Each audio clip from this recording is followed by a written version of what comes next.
Hello.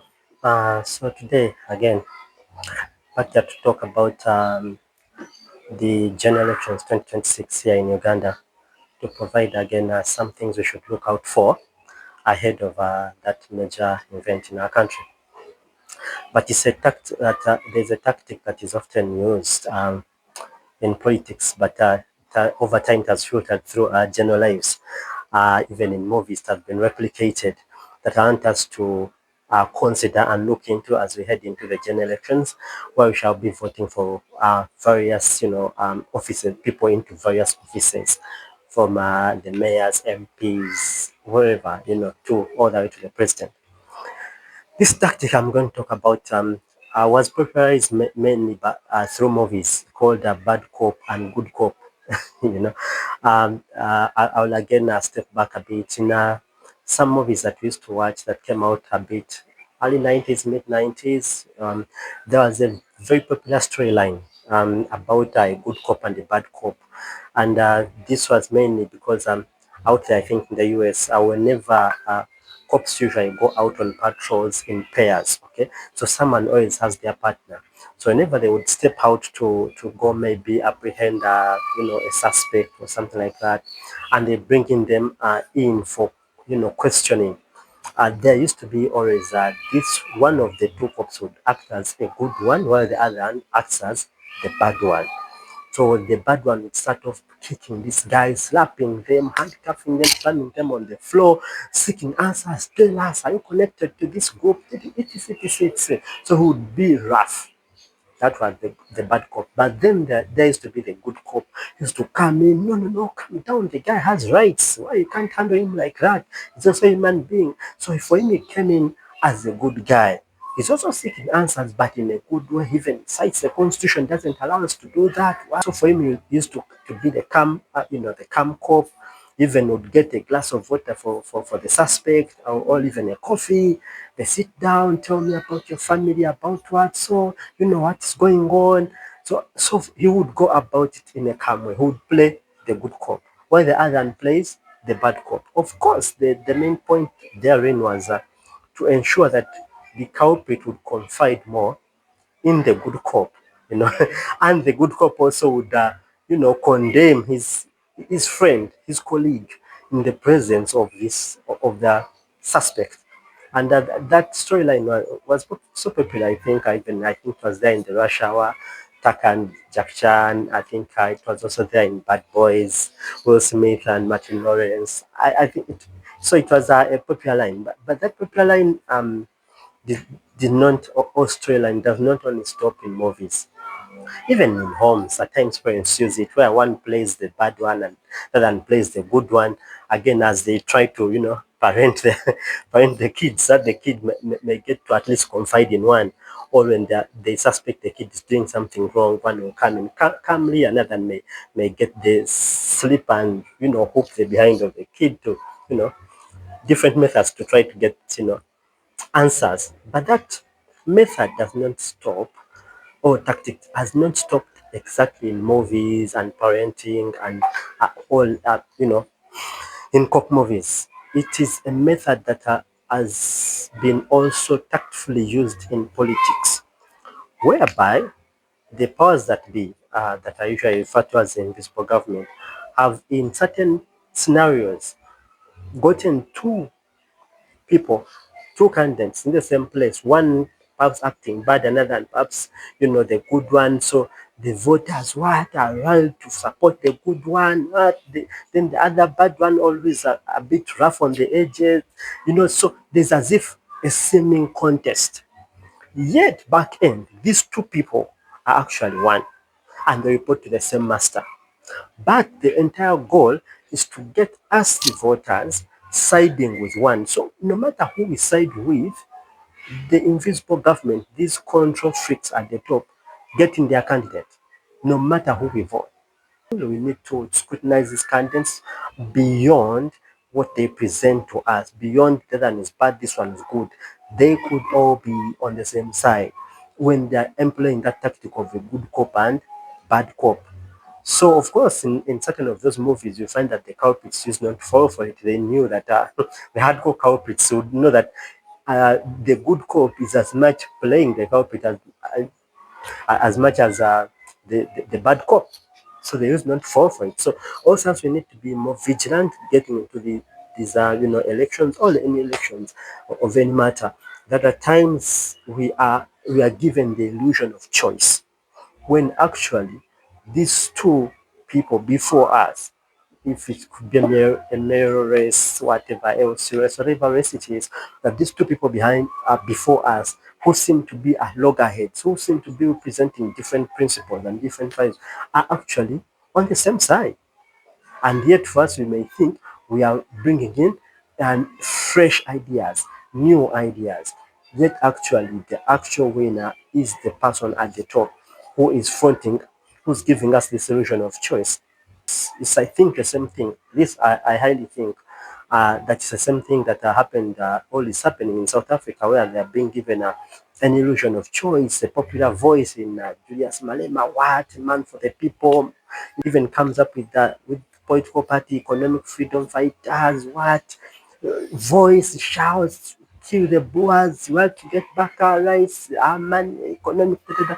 So there's that illusion to the common man that, yeah, he's different, he's a fighter, he's not like the other ones. Yet, when you look at, properly, when you look at the agendas, at times it seems to be pushing are exactly in line with the agendas of this invisible government.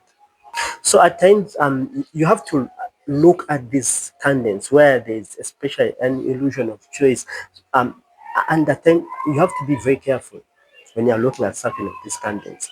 That some people in South Africa may think that is a fresh voice, is what, but I doubt that he is, because certain of the causes he's championing, I believe, are not exactly even South African causes; they are globalist causes, especially the current one that is ongoing regarding the expropriation of the, the the land in South Africa, that especially farmlands, that whether without any compensation the government can come and take away your land, those kill the Boer kind of chants.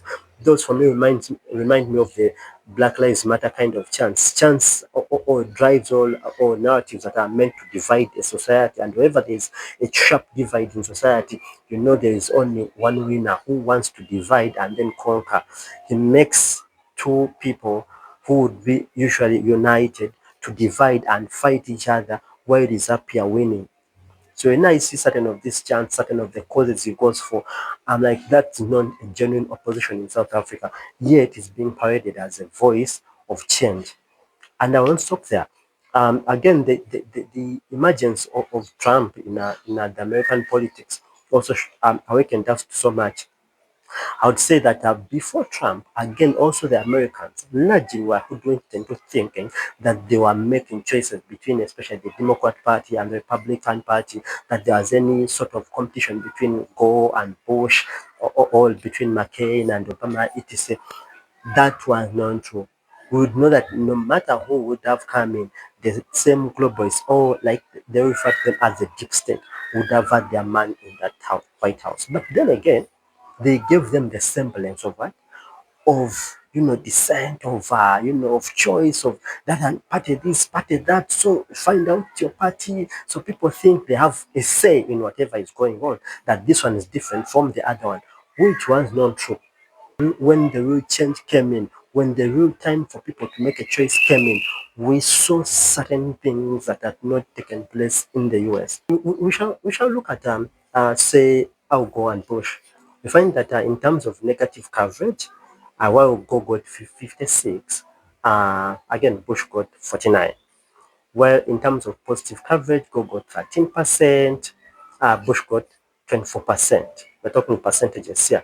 So you find that there's a semblance of, a close race. What? I think even that race, they went to the Supreme Court. People are, admitted, we are voting, we are finally having a say in this matter. But I'll show you what happened along the way. Then, Obama, I'll go Bush, that was 2000. Obama McCain comes in 2008. Again, Obama gets negative coverage of 29%. McCain gets 57%. Obama was riding, that popularity wave. Remember it. So there's again that semblance of, fresh ideas. Why so people, vote, they think, we have a say in this and our vote counts, But at the top, it's the same people who, all these people report to the same authority. Okay. Now, the biggest change came in when Trump joined politics.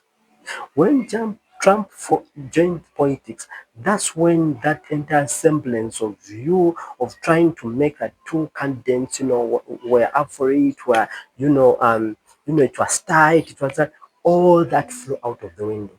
For example, in this just concluded the election, you find that Kamala Harris got 84% coverage from the mainstream media was positive. 84%.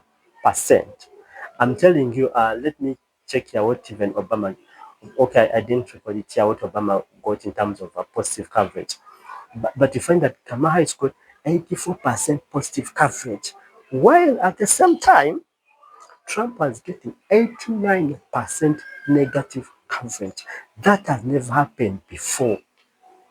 You have to wonder, was he the worst candidate ever? We've seen McCain got 57. We've seen Obama getting 29. We've seen Al Gore getting 56, Bush 49. How come this man comes in and is getting in the upward of 89%? In some places, Stephen said 92% negative coverage. The positive coverage, 7.8. Was he that bad? And we know that before that was their darling, the showbiz in the business world was their darling. What changed then? What changed then is that the deep state or the establishment then was fighting tooth and nail, trying to show that this guy is bad. There's no good cop, bad cop. No, no, no, not this time round. This time round, they are showing you this guy is bad, bad, bad. Don't vote for him. This is the only good person. So they dropped the script of good cop, bad cop, trying to balance out things. They stopped that. They even didn't want to give you an illusion that there's anything good to look out for in this guy. They just painted him as bad, bad, bad. You see the narrative, how they play around us that in that good cop, bad cop kind of scenario. So Trump exposed that, and for me is an example of what happens when there is a true election. The deep state will not try to play nice here. No, it will not try to balance out things. The deep state or that invisible government will just bash one candidate full on, and then they will support another one full on. All hands on deck in support of one person, and all hands on deck attacking the other person. So whenever you see that kind of scenario play out in any election, just ask yourself, why there's so much attack on this one candidate by all these established media houses? How come they all seem to agree? Are they all seeing the same thing, or they are receiving their commands from a certain command center above them? Okay, so for me, that's where I usually come from. That that's why I come from. Say that there has been, or usually in politics, there is that narrative of trying to good cop, bad cop, as good cop, bad cop, as they are trying to balance it out, as if there is a contest, as if there is this, as if look out for that when you are going to an election. You will be played if you don't have your eyes open. You may think you are making a choice, and yet that choice, someone is pushing you that side. Actually, someone has already made that choice for you. But of course, even while they are in control, they don't want to overshow you that they are in control. That's why they give you two candidates for you to choose from, knowing that okay, no matter where you choose, even if you do, they will still they will still have their man in office or their woman in office. But the only time that they did not want you, or one of those times where they did not want you to even think about voting someone in an office because that person was not in their pockets, was not their puppet. One of those times was when Trump came to office or declared his candidature. That's when they were like, no, this time no playing as if both candidates, you can choose between this one and that. And no, they did not play that game. They came full out to show you this one is bad, vote for the other one. because they knew if you voted this way, they were not going to have their way as much as they want to have it. Whereas in the other scenarios, they try to balance it out, knowing that, well, even if you fall their side on this side, they may have a preference for X over Y, but yet, even if you vote Y, you shall have our person in office. And while I talk about Kamala Harris Trump, election approach and how they dumped the good cop, bad cop kind of approach this time around, you may wonder what it was with Biden Trump. It was the same. Because when it got to Trump, the deep state knew, or this invisible government that wants to control elections globally to ensure that they have their men in each and every country, knew when Trump came up, they knew that if people voted for Trump, they will not have their man in office. So there's no need for playing good cop, bad cop. No, they dropped that strategy. So you find that 2020, again, Biden, Trump, that while Biden was getting got 66% positive coverage, again, Trump was getting 92% negative coverage from mainstream media. Do you think that man is that bad? Or he was that bad? And the headlines that followed, Biden's, victory, the spirit of unity is back, Biden wins presidency, ending 4-year tumultuous years under Trump. And this one, came saying, this is a time to heal in America. Like Biden was again presented as the healer in chief. So you see that there's all this kind of attack. We don't want this man in the White House. We don't want him at all. But when it came to McCain, Obama, Al Gore, Bush, yeah, we can give and take. We shall have our man in office. Whether you vote this one or the other, we may prefer this one over the other, but either way, we have our man in office. So they just good cop, bad cop you here and there. So you're like that suspect, though you're not a suspect, but you're the target of this approach. That this one there is a good, there is a bad, there is a good, and then they can show you towards the other good cop. But yet, if you remain south and you go into the for the bad cop, they still the same cops still report to the same police department. So you still be apprehended. You still you still be in the hands of the law. So ahead of our 2026 general elections, whatever political office you're voting for, please watch, do your research so that you don't fall prey, you don't fall for this good cop, bad cop narrative. You have to look at these political scenarios, political landscape well, so that you're not hoodwinked into making decisions that will later regret or that will not bring about meaningful change in your life or that may make even your life harder or even worse, which would be really a very sad scenario. So yeah, good cop, bad cop doesn't stop in movies. It's real life politics. You could be played, but ensure that you don't get played.